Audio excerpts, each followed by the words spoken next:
Doa untuk keluarga. Dalam nama Bapa dan Putra dan Roh Kudus. Amin. Ya Allah, Bapa sekalian insan, Engkau menciptakan manusia dengan menghimpun mereka menjadi satu keluarga, yaitu keluargamu sendiri. Engkau pun telah memberikan kami keluarga teladan, yakni keluarga Kudus Nazaret, yang anggota-anggotanya sangat bertakwa kepadamu dan penuh kasih satu sama lain. Terima kasih Bapa atas teladan yang indah ini. Semoga keluarga kami selalu Kau dorong untuk meneladan keluarga Kudus Nazaret. Semoga keluarga kami tumbuh menjadi keluarga Kristen yang sejati, yang dibangun atas dasar iman dan kasih. Kasih akan Dikau dan kasih antar semua anggota keluarga. Ajarlah kami hidup menurut Injil, yaitu rukun, ramah, bijaksana, sederhana, saling menyayangi, saling menghormati, dan saling membantu dengan ikhlas hati. Hindarkanlah keluarga kami dari mara bahaya dan malapetaka. Sertailah kami dalam suka dan duka. Tabahkanlah kami bila kami sekeluarga menghadapi masalah-masalah. Bantulah kami agar tetap bersatu padu dan sehati sejiwa. Hindarkan kami dari perpecahan dan percekcokan. Jadikanlah keluarga kami ibarat batu yang hidup untuk membangun jemaat-Mu menjadi tubuh Kristus yang rukun dan bersatu padu. Berilah kepada keluarga kami rezeki yang cukup. Semoga kami sekeluarga selalu berusaha hidup baik di tengah-tengah jemaat dan masyarakat. Jadikanlah keluarga kami garam dan terang dalam masyarakat. Semoga keluarga kami selalu setia mengamalkan peran ini, kendati harus menghadapi aneka tantangan. Ya Bapa, kami berdoa pula untuk keluarga yang sedang dilanda kesulitan. Dampingilah mereka agar jangan patah semangat. Terlebih, kami sangat prihatin untuk keluarga-keluarga yang berantakan. Jangan biarkan mereka ini hancur. Sebaliknya, berilah kekuatan kepada para anggotanya untuk membangun kembali keutuhan keluarga. Semua ini kami mohon kepadamu bagi keluarga umat manusia, dengan pengantaraan Yesus Kristus, Tuhan kami. Amin. Dalam nama Bapa dan Putra dan Roh Kudus. Amin.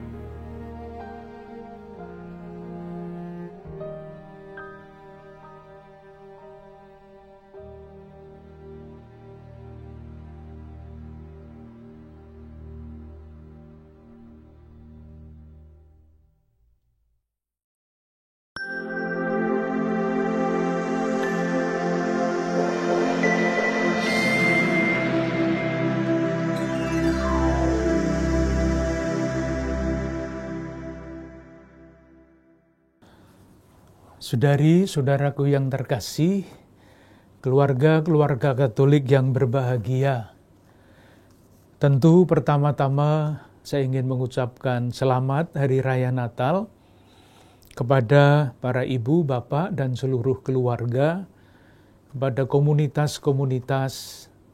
Semoga dengan merayakan kedatangan Yesus, kita semua dan keluarga-keluarga kita mengalami damai dan sejahtera, karena Yesus yang lahir adalah Sang Immanuel, Allah yang menyertai kita dalam keadaan apapun.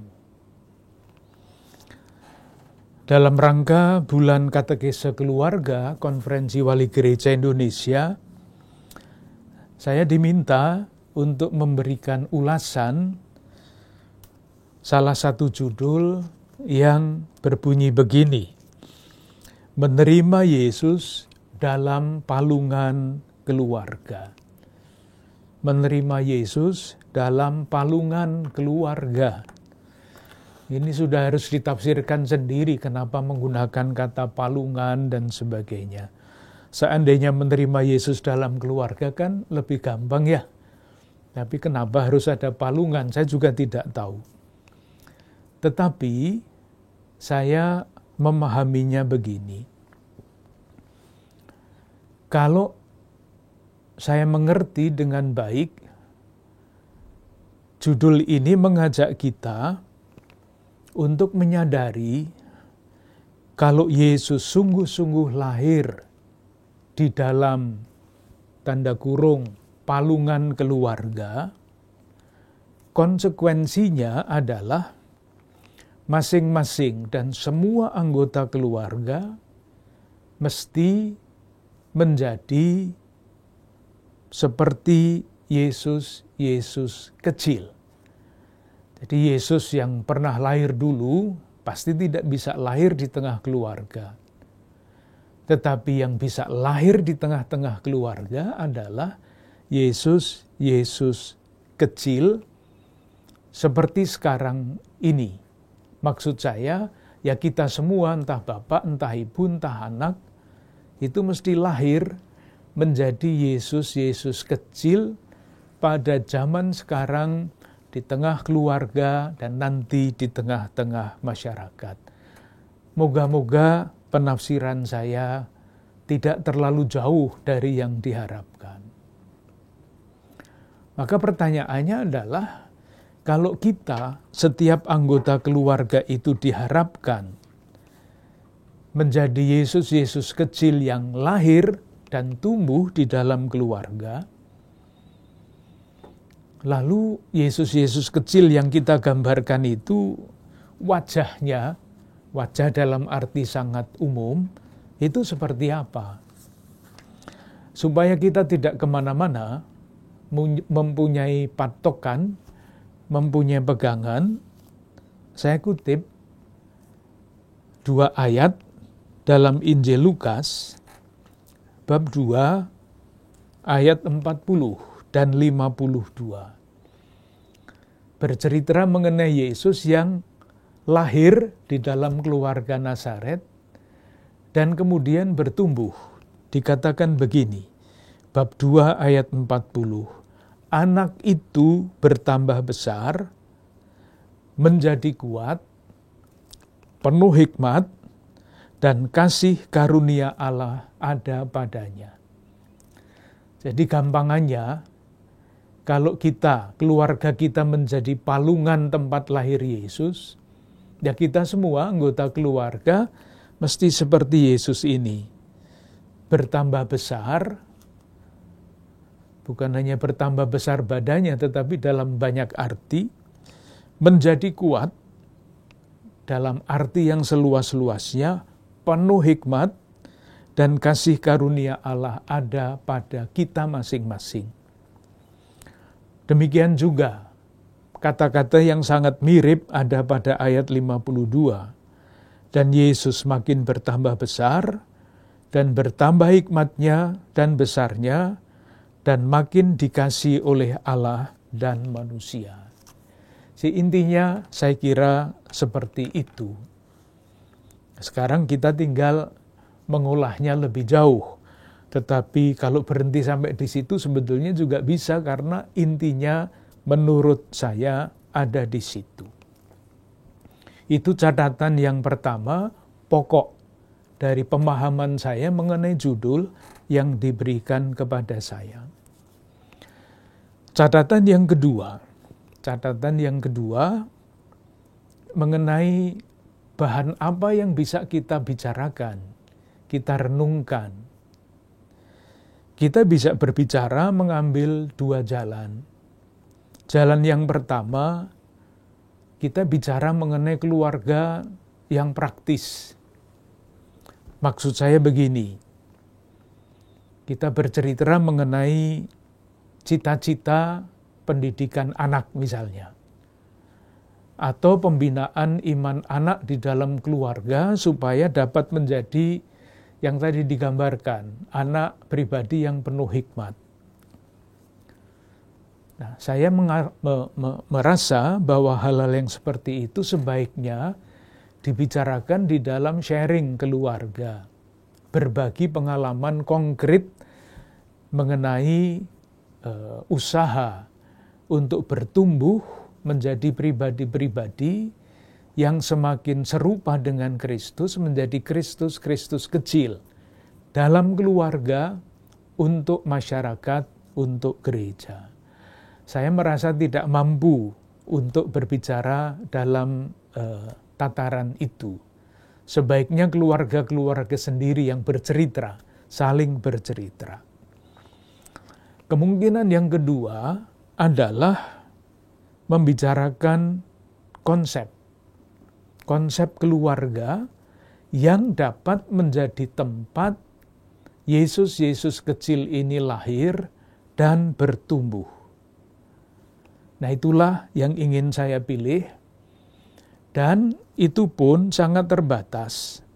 Bukan konsep mengenai keluarga seperti apa, tetapi saya memilih untuk menarik kesimpulan-kesimpulan dari kitab suci.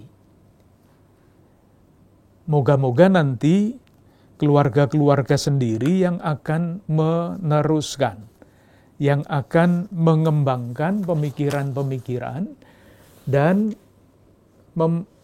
mewujudkan gagasan-gagasan itu di dalam keluarga. Nah, dengan catatan itu saya akan mulai dengan judul pokok ini. Keluarga adalah tempat untuk menghayati dan mewariskan nilai-nilai Kristiani. Itu yang ingin saya tawarkan. Jadi, menerima Yesus dalam palungan keluarga, saya mengerti dengan rumusan yang berbeda. Keluarga adalah tempat untuk menghayati dan mewariskan nilai-nilai Kristiani. Mengapa saya katakan demikian? Ada 1-2 alasan. Alasan yang pertama adalah pengalaman yang disampaikan oleh Rasul Paulus kepada Timotius. Di dalam suratnya yang kedua kepada Timotius, bab 1 ayat 5. 2 Timotius bab 1 ayat 5. Paulus mengatakan begini, "Aku teringat akan imanmu yang tulus ikhlas."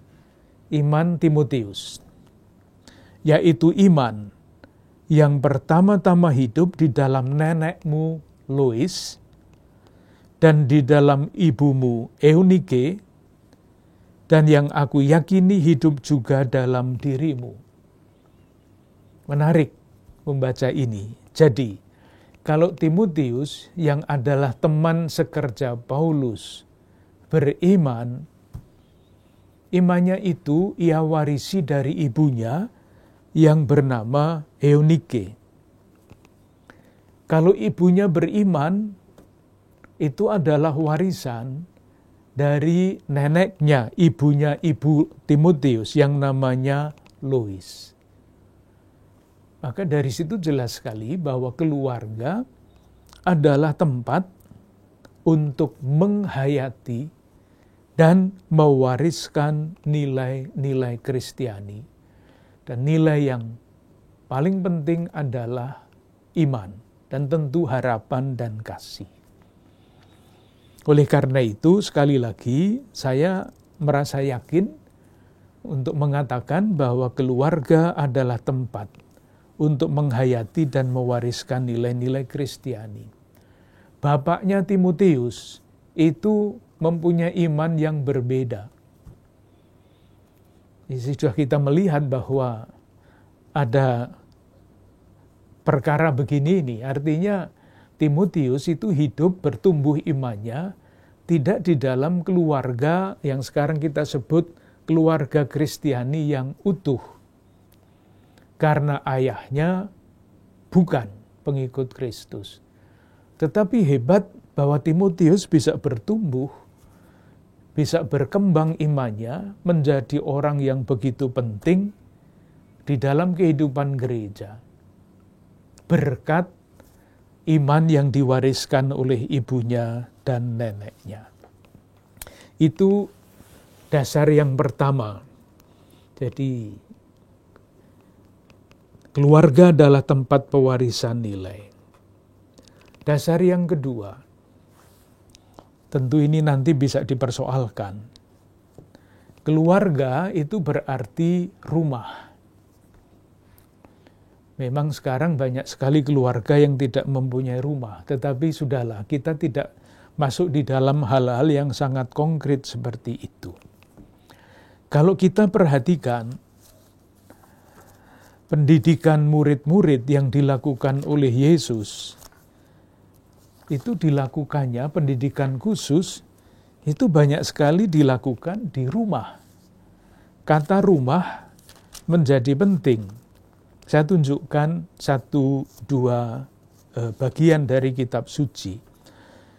Bab 9. Peristiwanya adalah Yesus mengusir roh dari seorang anak yang bisu. Yang diceritakan mulai ayat 14 saya baca, ketika Yesus, Petrus, Yakobus, dan Yohanes kembali pada murid-murid itu, mereka melihat orang banyak ya, mengerumuni murid-murid itu, dan beberapa ahli Taurat sedang mempersoalkan sesuatu dengan mereka. Jadi yang hadir di situ adalah murid-murid lain, orang banyak, ahli Taurat, membicarakan satu persoalan. Pembicaraannya sampai dengan ayat 27, lalu ayat 28 menceritakan begini. Ketika Yesus sudah di rumah dan murid-muridnya sendirian dengan dia, bertanyalah mereka. Lalu mulai pengajaran khusus untuk murid-murid, mewariskan nilai-nilai. Di mana? Tidak di tempat umum, di rumah. Rumah menjadi sangat penting. Kemudian satu lagi supaya jelas bahwa rumah itu penting. Bab 7. Perintah Allah dan adat istiadat Yahudi.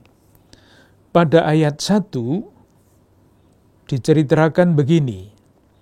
Pada suatu kali serombongan orang Farisi dan beberapa ahli Taurat dari Yerusalem datang menemui Yesus.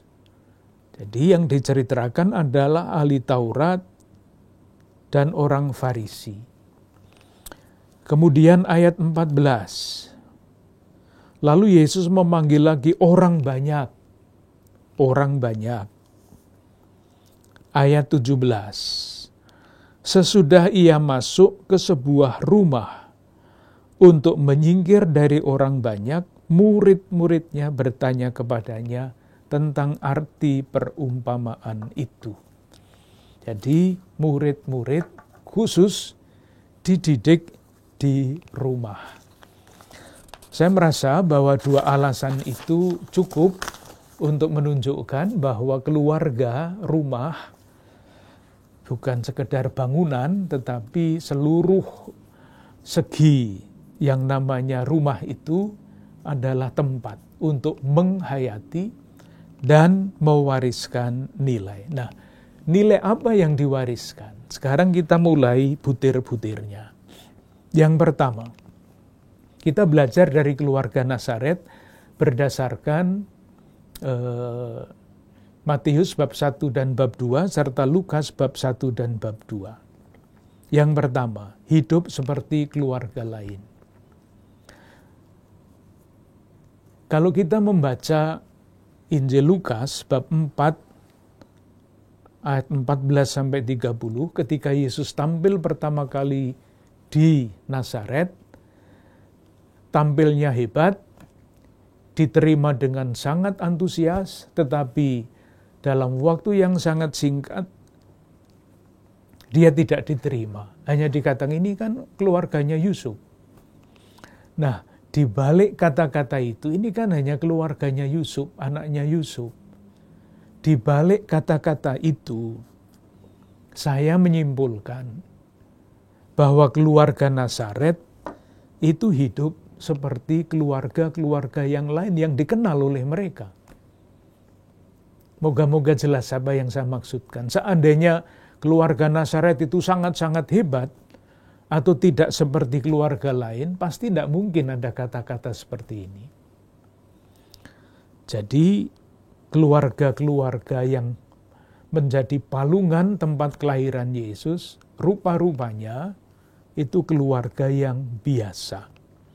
Artinya apa? Nah, persis keluarga yang biasa pada waktu itu, misalnya keluarga yang mengirim anaknya untuk belajar membaca di rumah ibadat, di sinagoga, belajar membaca. Dan bacaannya tentu bukan bacaan buku-buku zaman sekarang. Yang ada adalah kitab suci Perjanjian Lama. Jadi waktu belajar pun yang dibaca adalah kitab suci. Dan tentu bukan membaca, sekedar membaca, latihan membaca, tetapi pokok-pokok yang paling umum, yang paling penting juga dibicarakan di situ. Sudah mewariskan nilai, artinya mengirim anak untuk ikut di dalam pembinaan iman sambil belajar membaca. Keluarga sederhana. Namun lah ini mungkin baik untuk ilustrasi ya, kalau diterima ya syukur, kalau enggak apa-apa. Karena ada suatu penelitian mengenai rumah Yesus itu seperti apa. Ini tentu bukan pekerjaan kita, tetapi para arkeolog, para ahli purbakala, itu pada tahun 1970, sekelompok ahli purbakala menemukan di dalam penggalian di salah satu tempat di Nazaret, satu tempat ketemulah bahwa di tempat itu kira-kira penduduknya ada 400 orang. Dan di antara penduduk itu diperkirakan rumah Yesus itu ada di situ. Nah, ini tentu ilmu purbakala. Dan menurut mereka, para ahli purbakala itu, satu, masyarakat di situ hidup sebagai petani pada umumnya.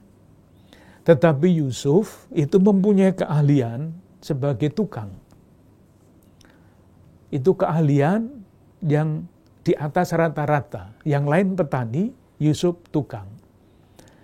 Oleh karena itu, di tempat di mana diperkirakan rumah keluarga Nazaret, dinilai ini bukan rumah keluarga miskin karena ada gudangnya. Di mana mungkin ada keluarga miskin, ada gudangnya. Jadi, saya mau mengatakan begini.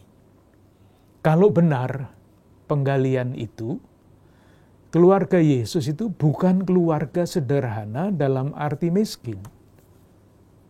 Keluarga berada, tetapi sebagai keluarga berada tidak lepas dari lingkungan masyarakatnya, tetapi bersetia kawan atau seperti apa ya dengan masyarakatnya, dengan keluarga-keluarga di tempat itu.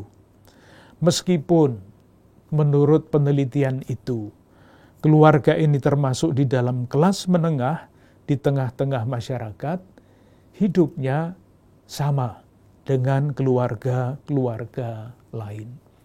Ini satu keutamaan. Tentu di balik itu kita bisa bertanya, kok bisa seperti itu? Nah, itulah jawaban lain lagi yang bisa panjang. Itu nilai yang pertama, kesetiakawanan dengan masyarakat di lingkungannya. Yang kedua, rupa-rupanya di tengah-tengah keluarga Nazaret, salah satu keutamaan yang amat penting adalah ketaatan. Ketaatan kepada kehendak Allah. Jadi keluarga yang soleh lah kalau menggunakan istilah sekarang. Dari mana itu disimpulkan? Silahkan membaca kisah kanak-kanak Yesus menurut Matius bab 1 dan bab 2. Sekurang-kurangnya 3 kali dikatakan bahwa malaikat menampakkan diri di dalam mimpi kepada Yusuf. Dan setiap kali yang diterima dalam mimpi oleh Yusuf itu dijalankan. Jangan membayangkan mimpi-mimpi seperti yang kita sering alami. Ini adalah salah satu istilah di dalam kitab suci yang isinya adalah Yusuf itu sungguh-sungguh ingin mencari kehendak Tuhan. Kalau dia ketemu dengan kehendak Tuhan itu, dia ikut.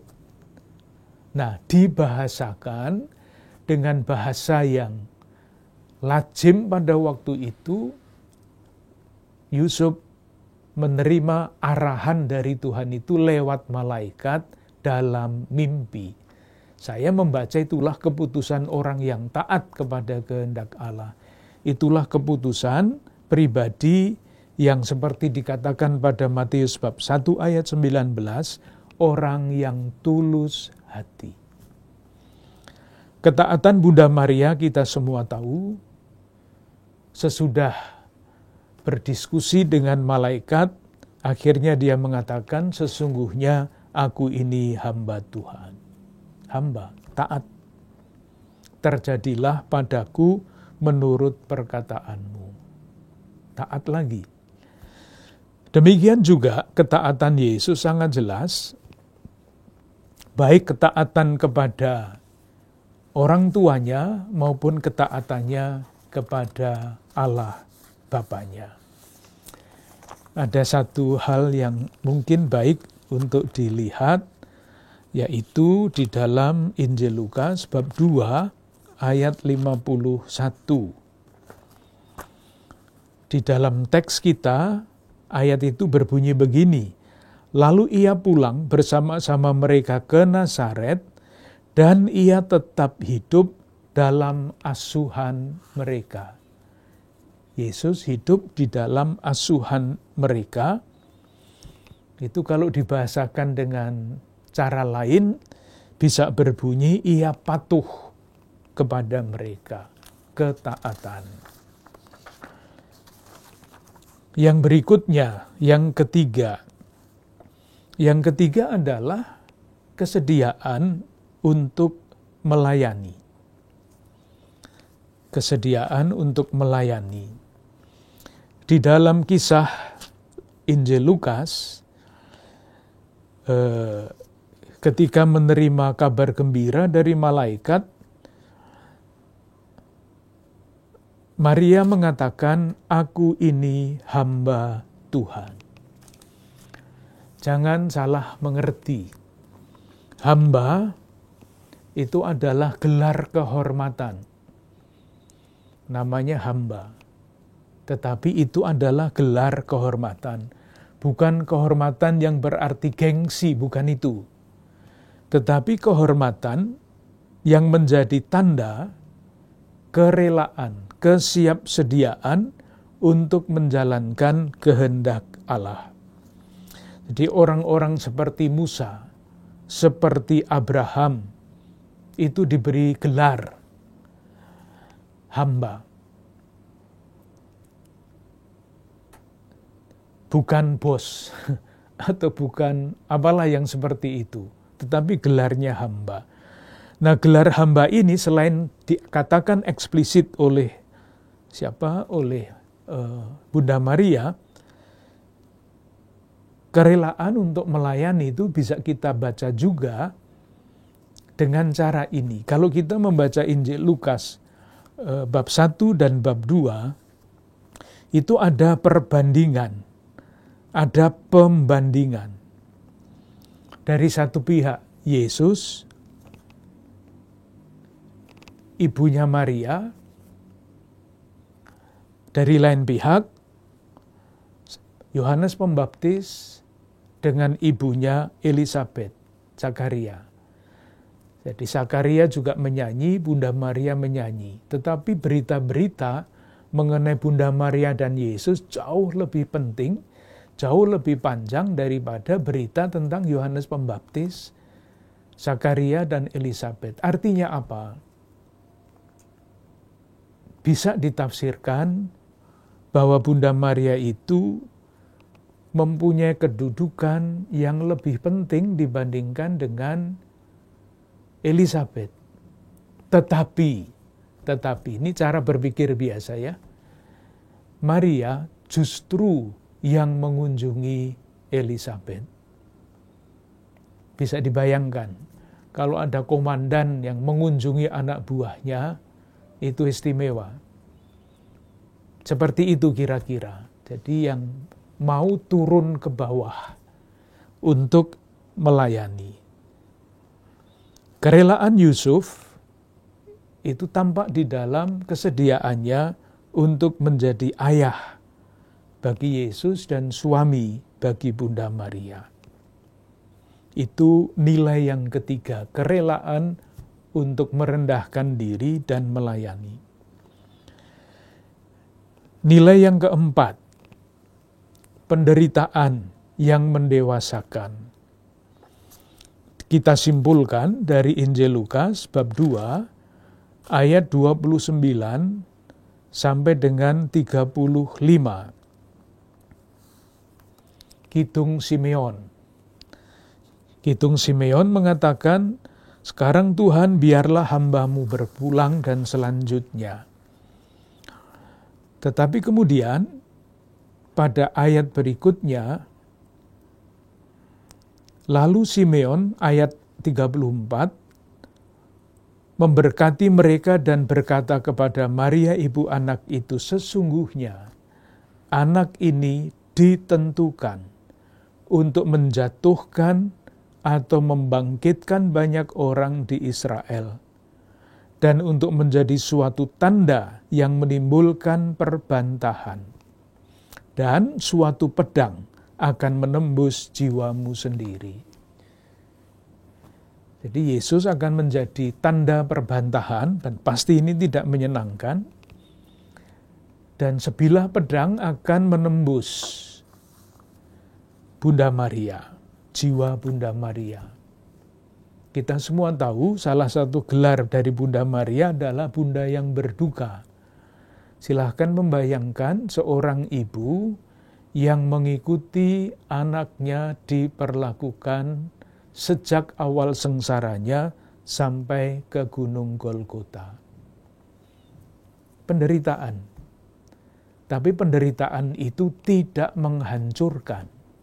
Penderitaan itu membuat orang semakin berhikmat kalau memakai kata-kata dalam kitab suci. Kita semua tahu, sama penderitaan itu bisa membuat orang hancur, tetapi penderitaan juga bisa membuat orang kuat. Nah, penderitaan itu mendewasakan. Yang berikutnya adalah doa yang menjernihkan pengalaman. Doa yang menjernihkan pengalaman. Doa yang seperti apa itu? Kita semua tahu, Maria mengidungkan doa yang sangat terkenal itu, Kidung Maria Magnificat. Buahnya apa? Buahnya misalnya dapat kita temukan pada Injil Lukas bab 2 ayat 51. Lalu ia pulang bersama-sama mereka ke Nazaret. Nah sekarang, dan ia tetap hidup dalam asuhan mereka, dan ibunya menyimpan semua perkara itu di dalam hatinya. Jadi peristiwa ini mengakhiri peristiwa Yesus yang pada umur 12 tahun dalam bait Allah hilang. Lalu ada percakapan antara Yesus dan orang tuanya. Yesus menjawab, "Mengapa kamu mencari aku? Tidakkah kamu tahu bahwa aku harus berada di dalam rumah Bapakku?" Nah, ketika Yesus menjawab seperti itu, dikatakan ibunya, mereka tidak mengerti apa yang dikatakannya. Tidak mengerti maksud jawaban. Jawaban itu perlu direnungkan, perlu diendapkan. Maka pada ayat 51, ibunya menyimpan semua perkara itu di dalam hatinya. Itu kalau di dalam bahasa kita, menyimpan, diam, hening, menjadi jernih hati dan budinya, dan akhirnya menemukan maknanya, proses itu. Menyimpan segala perkara itu dalam hatinya. Hal-hal yang tidak dimengerti pada waktu dialami, tidak dilupakan, tidak dibuang, tetapi disimpan. Sehingga pada waktunya, makna dari pengalaman itu akan ketemu. Tahu sesudah mengendapkan semua pengalaman. Yang berikutnya adalah akhirnya iman yang menggerakkan semuanya itu. Iman. Iman Maria, iman Yusuf, dan dalam arti tertentu iman Yesus. Saya tidak tahu apakah saudari-saudara sekalian, keluarga-keluarga pernah membayangkan Yesus lahir menurut sejarah itu tahun 6 sebelum Masehi. Ia tampil di depan umum sekitar tahun 28 Masehi. Nah, yang terjadi antara tahun 6 sebelum Masehi ketika Yesus lahir, katakanlah dipersembahkan ke bait Allah, lalu entah kemana, sampai dengan berusia 28 tahun itu, apa yang terjadi di dalam keluarga Nazaret, apa yang terjadi di dalam diri Yesus, Bunda Maria, dan Santo Yusuf. Apa yang terjadi? Saya membayangkan selama masa tanda petik hidup yang tersembunyi Yesus itu, yang terjadi adalah tadi, pewarisan nilai-nilai di dalam keluarga oleh orang tuanya. Dan nilai-nilai yang mana? Yaitu tadi yang kita daftarkan. Saya ingin masih menambah satu lagi berdasarkan wawancara antara malaikat dan Bunda Maria. Ketika Bunda Maria menerima kabar gembira. Ini ayat 28 dari bab 1. Ketika malaikat itu masuk ke rumah Maria, ia berkata, "Salam, hai engkau yang dikaruniai, Tuhan menyertai engkau." Ini kata ini. Tuhan menyertai engkau. Saya membayangkan Bunda Maria sebagai pribadi yang dibesarkan di dalam perjanjian lama, ini mengerti persis apa artinya janji menyertai. Kalau kita memahaminya tanpa latar belakang perjanjian lama, disertai itu senang sekali. Sama dengan Tuhan menyertai engkau, Tuhan sertamu, dijawabnya dan sertamu juga. Kalau kita paham arti kata menyertai, saya membayang-bayangkan ya. Kalau saya mendengar Tuhan menyertai engkau, mungkin jawaban saya nanti dulu. Karena apa? Karena janji penyertaan Tuhan itu berarti dibawa ke tempat yang tidak jelas. Itu sama dengan tanda tangan belangko kosong. Mengapa saya katakan demikian? Coba ingat Musa. Kan Musa ketika ragu-ragu, Tuhan mengatakan, aku menyertai engkau, jangan takut, menyertai. Tapi nasib Musa seperti apa coba? Ia membawa umat Allah perjanjian lama menyeberang tanah padang gurun menuju tanah terjanji. Apa yang dialami di situ? Diberontak oleh umatnya, ragu-ragu dan sebagainya. Dan yang terakhir, sesudah dia membawa dengan segala macam penderitaannya, apa dia bisa masuk tanah terjanji? Diizinkan apa enggak? Tidak. Itu tanda petik pengalaman pribadi yang disertai oleh Allah. Kayak begitu itu. Atau Yeremia. Ketika diutus merasa masih muda, tidak pandai bicara. Diteguhkan. Aku menyertai engkau, jangan takut. Apa yang dialami Yeremia? Dia dibawa oleh Allah sampai ke dasar pengalamannya yang paling membuat dia susah. Sampai mengutuk hari kelahirannya. Itu pengalaman orang yang disertai oleh Allah.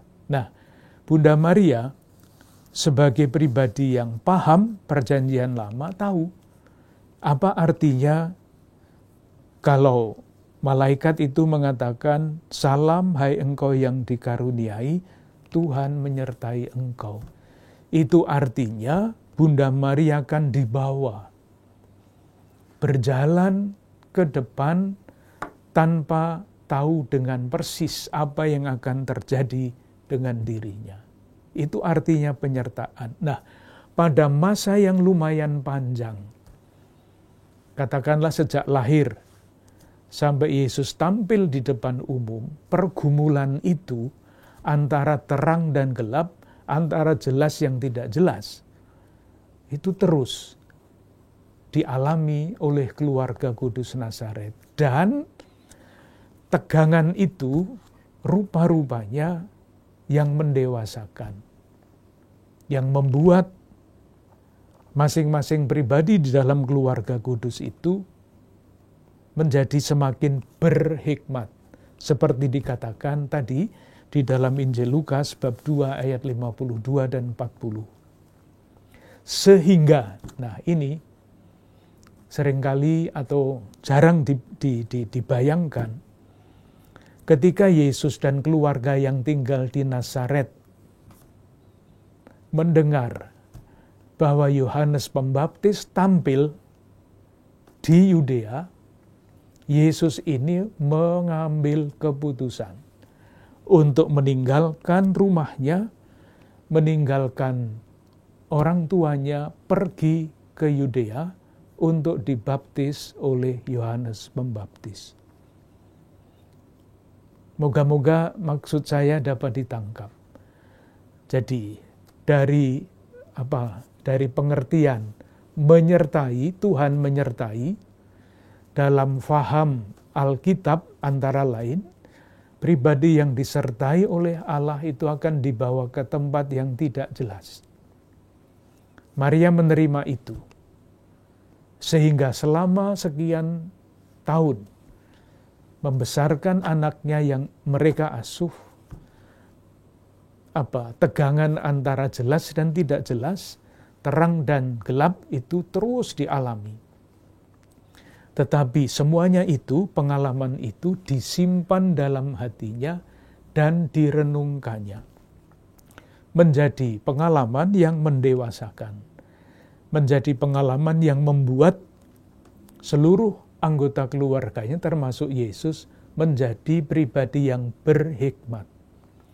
Sehingga pada waktunya Yesus yang berhikmat itu meninggalkan Nazaret, pergi ke Yudea, mengikuti arus pembaptisan Yohanes dan kemudian mewartakan kerajaan Allah sebagai keputusan sesudah dia meninggalkan pembaptisan. Saudari-saudaraku yang terkasih, moga-moga ini semua saya tadi sudah katakan adalah gagasan. Tentu harus diwujudkan, dicoba, diusahakan untuk memahami dan menghubungkannya dengan pengalaman-pengalaman yang nyata di dalam keluarga. Apapun isinya, saya hanya mengajak keluarga-keluarga Katolik untuk meyakini yang pertama tadi. Keluarga adalah tempat mewariskan dan menghayati nilai-nilai Kristiani. Ketika nilai-nilai Kristiani diwariskan, kita boleh yakin, di dalam keluarga maksud saya, keluarga-keluarga akan menjadi tempat menerima Yesus dalam palungan keluarga itu. Moga-moga dengan demikian kita saling mendoakan, semoga setiap anggota keluarga di dalam keluarga-keluarga kita bertumbuh menjadi Yesus-Yesus kecil yang lahir, yang hari ini kelahirannya kita rayakan, sehingga kita dapat diutus melanjutkan karya Yesus berkeliling sambil melakukan pekerjaan baik. Sekali lagi selamat Hari Raya Natal, selamat menyambut Tahun Baru.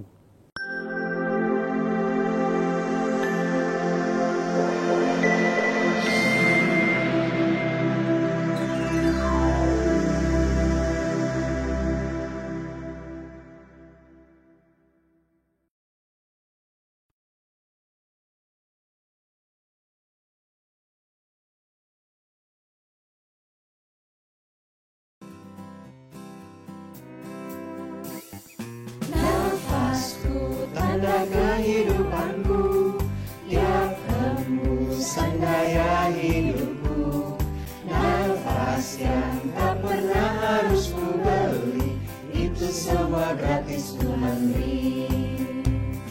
Mataku, hidung dan telingaku, tiap hari menopang hidupku, indera yang tak pernah harus ku beli, itu semua gratis Tuhan beri. Sia-sia ku menyombongkan diri, karena tak kuasa ku atas hidupku ini. Sia-sia ku menuntut hati, hanya bikin kerdil jiwaku ini. Lebih indah bersyukur setiap hari, karena semua gratis Tuhan beri.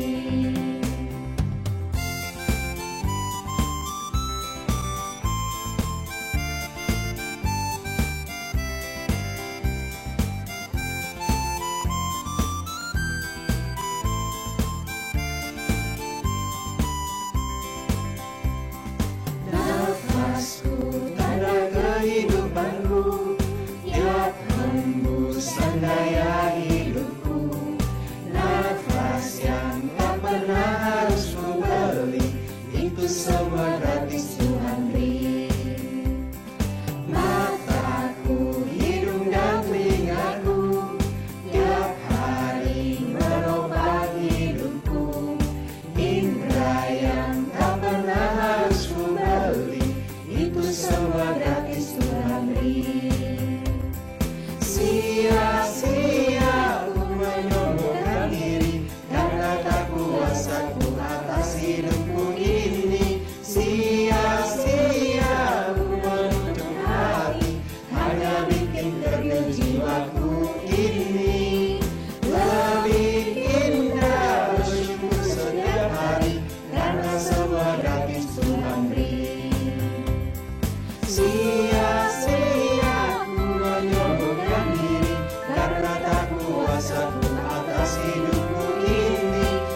semua gratis Tuhan beri. Karena semua gratis Tuhan beri.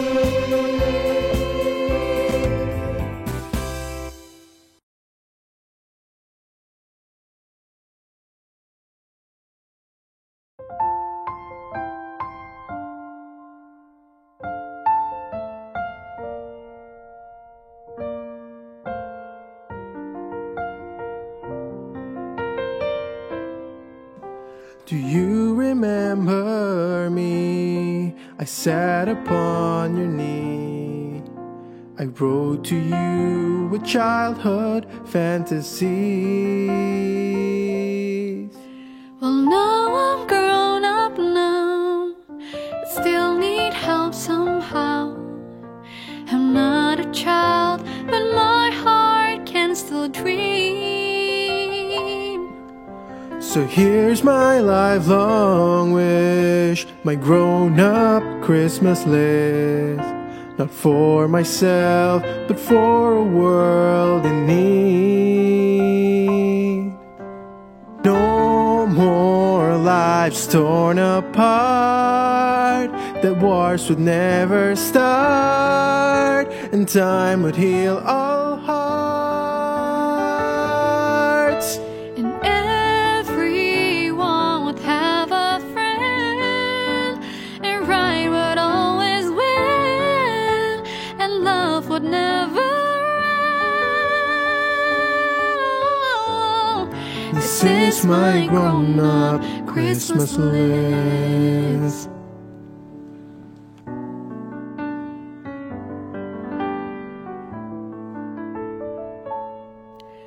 As children we believe the grandest sight to see was something lovely wrapped beneath the tree.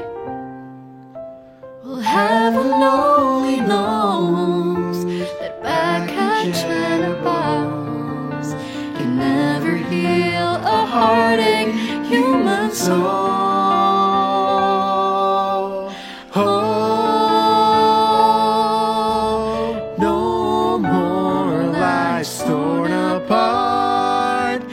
Wars would never start, and time would heal all hearts, and everyone would have a friend, and right would always win, and love would never end. This is my grown-up Christmas list. What is this illusion called? The innocence of youth. Maybe only in our blind belief can we ever find the truth.